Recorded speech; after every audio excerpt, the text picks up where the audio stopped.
बिस्मिल्लाहिर्रहमानिर्रहीम अस्सलाम वालेकुम डियर स्टूडेंट। आज का जो हमारा टॉपिक है वो हमने जो पिछला आर्टिकल डिस्कस किया था फैक्टर इफ़ेक्टिंग द एंजाइमेटिक एक्शन, तो उसका दूसरा पार्ट है कि इसमें हम डिस्कस करेंगे कि जो फैक्टर एंजाइमेटिक एक्शन को डिस्टर्ब कर रहे हैं, इफ़ेक्ट कर रहे हैं। तो जैसे पिछले लेक्चर में हमने टेम्परेचर को डिस्कस किया था, तो आज इस लेक्चर में हम पीएच के हवाले से बात करेंगे कि पीएच एक एंजाइम एक्शन को कैसे डिस्टर्ब करती है। सबसे पहले जब हम पीएच की बात करते हैं तो पहले तो आपको पता होना चाहिए कि व्हाट इज़ पीएच, पीएच होता क्या है। तो पीएच को जब हम डिफ़ाइन करते हैं, it is a negative log of hydrogen ion concentration. Clear कि किसी भी सिस्टम में जो हाइड्रोजन आयन की कंसंट्रेशन है वो पीएच को डिस्क्राइब करती है। नेगेटिव का मतलब, नेगेटिव लॉग का क्या मतलब है इसको तो हम डिस्कस नहीं करते, लेकिन हम ओवरऑल इस लाइन का क्या मतलब है उसको थोड़ा सा हम डिस्कस करेंगे। जैसे हाइड्रोजन आयन और पीएच का जो रिलेशनशिप है इस नेगेटिव की वजह से वो कैसा बन जाता है। ठीक है, जैसे मैं कहता हूँ कि पीएच और हाइड्रोजन आयन कंसंट्रेशन ये एक दूसरे का रेसिप्रोकल होते हैं, ये नेगेटिवली एक दूसरे को फॉलो करते हैं। मतलब क्या, अगर पीएच बढ़ेगी तो इसका मतलब क्या है, सिस्टम में हाइड्रोजन आयन कंसंट्रेशन कम हो रही है। अगर हाइड्रोजन आयन कंसंट्रेशन बढ़ रही है तो इसका मतलब है कि उस सिस्टम के अंदर जो पीएच है वो कम हो रही है। क्लियर, एक दूसरे का इन्वर्सली प्रोपोर्शनल या रेसिप्रोकल या अपोजिट रिलेशनशिप है, यानी नेगेटिव का ये मतलब है। क्लियर, हमारे पास जब हम पीएच की बात करते हैं तो पीएच की जो वैल्यू है वो 1 से लेके आम तौर पे 14 तक होती है। क्लियर, जो 7 पीएच है उसको न्यूट्रल समझा जाता है। 7 पीएच को क्या समझा जाता है, न्यूट्रल समझा जाता है। अच्छा, उसके बाद जब हम 7 से 1 की तरफ आते हैं तो पीएच कम हो रही है, 6 पीएच कम हो गई, 5 में और कम हो गई, 4 में और कम हो गई, 3 में और कम हो गई, 2 में और फिर 1। जब हम 7 से ऑनवर्ड जाएंगे तो पीएच मतलब बढ़ रही है, 10, 11, 12, 13 और ये 14। क्लियर, तो ये हमारे पास 1 से लेके 14 तक जो पीएच की वैल्यू होती है। अच्छा, अभी जो मैंने ये रिलेशनशिप बताया है तो इस रिलेशनशिप के अकॉर्डिंग आप सोचें कि 7 वाले के पास हाइड्रोजन आयन ज़्यादा है या 6 वाले के पास ज़्यादा है। अब देखो 7 से 6 में कमी आई है, तो हमने एक रूल क्या बनाया कि जब हाइड्रोजन पीएच कम हुई है तो हाइड्रोजन आयन की कंसंट्रेशन बढ़ेगी। तो इसका मतलब ये है 7 वाले के पास हाइड्रोजन आयन ज़्यादा है, कम है, और 6 वाले के पास हाइड्रोजन आयन कंसंट्रेशन ज़्यादा है, क्योंकि जब पीएच कम होगी हाइड्रोजन आयन कंसंट्रेशन बढ़ जाएगी। 5 वाले के पास हाइड्रोजन आयन उससे ज़्यादा होंगे, 4 वाले के पास उससे ज़्यादा होंगे, 3 वाले के पास उससे ज़्यादा होंगे, 2, और सबसे ज़्यादा हमारे पास जितना ज़्यादा हाइड्रोजन आयन कंसंट्रेशन बढ़ती जाएगी उतना ज़्यादा एसिडिक करैक्टर बढ़ता चला जाएगा। ठीक है, यानी आप ये समझ लें कि जिसके पास हाइड्रोजन आयन थोड़े होंगे उसका एसिडिक करैक्टर कम होगा, जिसके पास ज़्यादा होंगे एसिडिक करैक्टर ज़्यादा होगा। जैसे 7 6 पे आया, ये वीक एसिड है, लेकिन जब 6 से 5 पे आया एसिडिटी बढ़ गई, ज़्यादा स्ट्रॉन्ग एसिड हो गया। 4 उससे ज़्यादा स्ट्रॉन्ग, 3 उससे ज़्यादा स्ट्रॉन्ग, 2 और 2 उससे ज़्यादा, और 1 तो सबसे ज़्यादा स्ट्रॉन्ग एसिड है। क्लियर, इसी तरह जब 7 से 14 की तरफ जाएँ तो हाइड्रोजन आयन कंसंट्रेशन कम हो रही होती है और उसका बेसिक करैक्टर बढ़ रहा होता है। कौन सा करैक्टर बढ़ रहा होता है, बेसिक करैक्टर बढ़ रहा होता है। ठीक है, तो हाइड्रोजन आयन के लिए हम वर्ड इस्तेमाल करते हैं प्रोटॉन्स। हाइड्रोजन आयन के लिए वर्ड क्या इस्तेमाल किया जाता है, प्रोटॉन। तो बहरहाल आप लोगों ने इस रिलेशनशिप को याद रखना है, क्योंकि जब हम बात करते हैं पीएच की चेंजेस की तो ये हाइड्रोजन आयन कंसंट्रेशन की बार बार बात आएगी। हम ये जानते हैं कि जो एंजाइम्स हैं वो अमाइनो एसिड से मिलके बने। अब मैंने अमाइनो एसिड को 2 अलग-अलग पार्ट में लिखा, क्योंकि हमारे पास ये जो अमाइनो एसिड है ये ख़ास किस्म के मालिक्यूल हैं जिनके पास एक अमाइनो ग्रुप होते हैं जिसको NH2 कहा जाता है, और एक एसिडिक ग्रुप होता है जिसको COOH कहा जाता है। क्लियर, अब जिस वक्त हम बात करते हैं COOH की, ये इसका एसिडिक पार्ट है, ये इसका कौन सा पार्ट है, तो इसका मतलब ये है कि इसके पास आप खुद बताएं कि हाइड्रोजन आयन कंसंट्रेशन ज़्यादा है या कम है। अमाइनो, ठीक है, हर वो हमारे पास मालिक्यूल जिसके पास हाइड्रोजन आयन यानी प्रोटॉन्स को देने की सलाहियत है वो एसिड कहलाता है, और जिसके पास प्रोटॉन को लेने की सलाहियत है वो बेस कहलाता है। तो इन दोनों में आम तौर पे जो अमाइनो है वो बेसिक करैक्टर है, और जो COOH है वो एसिडिक करैक्टर है। तो इसका मतलब ये हुआ कि जो अमाइनो एसिड है इसके पास बेसिक फीचर भी है, इसके पास एसिडिक फीचर, और हर वो मालिक्यूल जिसके पास एसिडिक और बेसिक फीचर हो वो हाइड्रोजन आयन की जो कंसंट्रेशन है वो उससे इफ़ेक्ट होगा। अगर उसकी सराउंडिंग में हाइड्रोजन आयन की कंसंट्रेशन हम चेंज कर दें तो वो मालिक्यूल उसके ऊपर इफ़ेक्ट लाजमी हो। दूसरी बात, हमारे पास जो अमाइनो एसिड है वो दो तरह के हैं, नेगेटिवली चार्ज जैसे ग्लूटामिक एसिड, इसी तरह पॉजिटिवली चार्ज जैसे हमारे पास अमाइनो एसिड लाइसिन। तो हर वो मालिक्यूल जिसके ऊपर नेगेटिव और पॉजिटिव चार्ज है वो भी हाइड्रोजन आयन की कंसंट्रेशन की वजह से उसके ऊपर इफ़ेक्ट हो रहा होता है। तो इन शॉर्ट जो मैं बात करना चाह रहा हूँ कि एंजाइम के सराउंडिंग में जब भी हाइड्रोजन आयन की कंसंट्रेशन चेंज होगी ऑटोमेटिकली उसकी ये सारी केमिस्ट्री बदल जाएगी, उसकी ये सारी केमिस्ट्री, ये कंपोजिशन बदल जाएगी। और एंजाइम के अगर हम केमिस्ट्री को बदल दें तो बाज़ दफ़ा इनके डिस्टर्ब होने की वजह से एंजाइम की शेप बदल जाती है, और एंजाइम की शेप बदलने की वजह से एंजाइम का एक्शन क्या हो जाता है, ख़राब हो जाता है। तो इस वजह से एंजाइम, जब भी एंजाइम का मॉलिक्यूल बनता है तो उसके सराउंडिंग के अंदर, उसके सराउंडिंग, इसकी कंपोजिशन के लिहाज से उसकी सराउंडिंग की पीएच को डिसाइड किया जाता है। इसकी कंपोजिशन, इसकी शेप के लिहाज से सराउंडिंग की पीएच को क्या किया जाता है, डिसाइड किया जाता है। जब तक एंजाइम की सराउंडिंग में वो पीएच है उस वक्त तक इसकी केमिस्ट्री, उसका चार्ज, उसकी शेप मेंटेन है। जिस वक्त ये पीएच डिस्टर्ब हो गई ऑटोमेटिकली जो एंजाइम है उसकी शेप डिस्टर्ब हो जाएगी।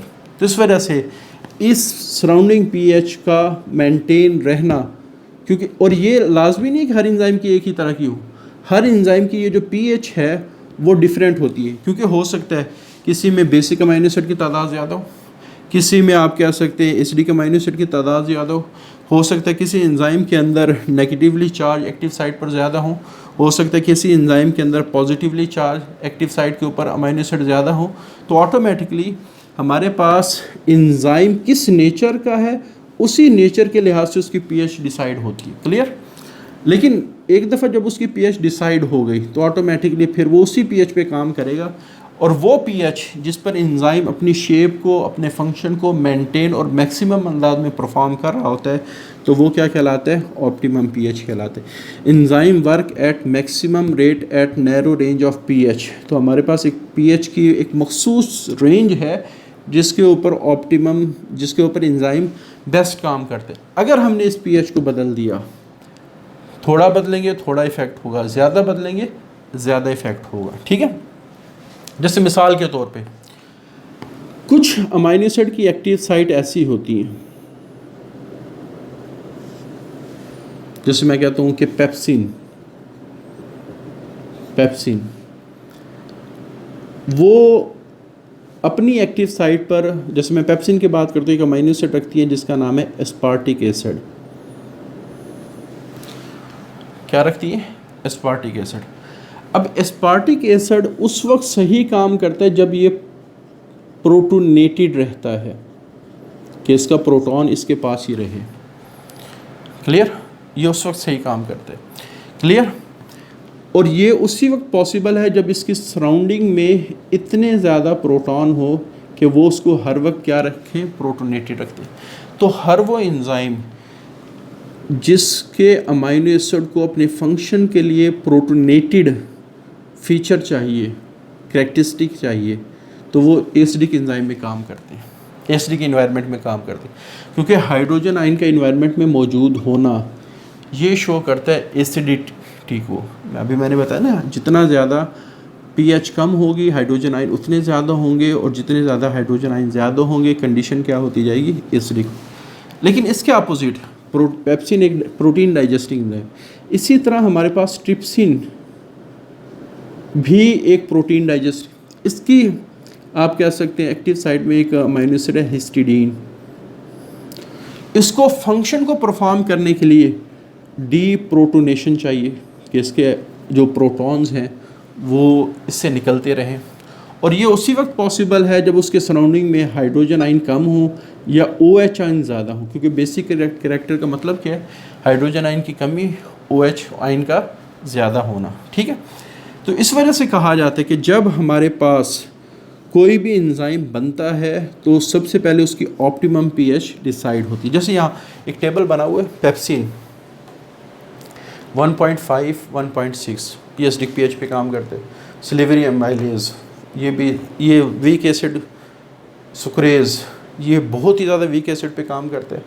पैंक्रियाटिक ये सारे हमारे डाइजेस्टिव एंजाइम हैं सिवाय एक आधे के, तो ये ह्यूमन बॉडी के एंजाइम आप ये कह लें। तो ये आमतौर पे न्यूट्रल pH पे काम करते हैं। कैटलेज न्यूट्रल pH पे काम करते हैं। यूरिएज न्यूट्रल pH पे काम करता है। ट्रिप्सिन ये बेसिक pH पे काम करता है। पैंक्रियाटिक ये भी बेसिक, और आर्जिनेज ये भी बेसिक pH पे काम करता है। क्लियर? तो पहली बात जो समझने वाली है, हर एंजाइम अपने अमीनो एसिड की कंपोजिशन की वजह से अपने सराउंडिंग में क्या डिसाइड करते हैं, एक स्पेसिफिक pH, और वो उसकी क्या कहलाती है, ऑप्टिमम pH। उस pH के ऊपर एंजाइम ने मैक्सिमम काम करने। लेकिन अगर हम उस pH को बदल दें, एक एंजाइम चाहता है कि उसके इन्वायरमेंट में एसिडिक इन्वायरमेंट होना चाहिए, हम न्यूट्रल या बेसिक कर दें, तो हमने उसकी pH को बदल दिया।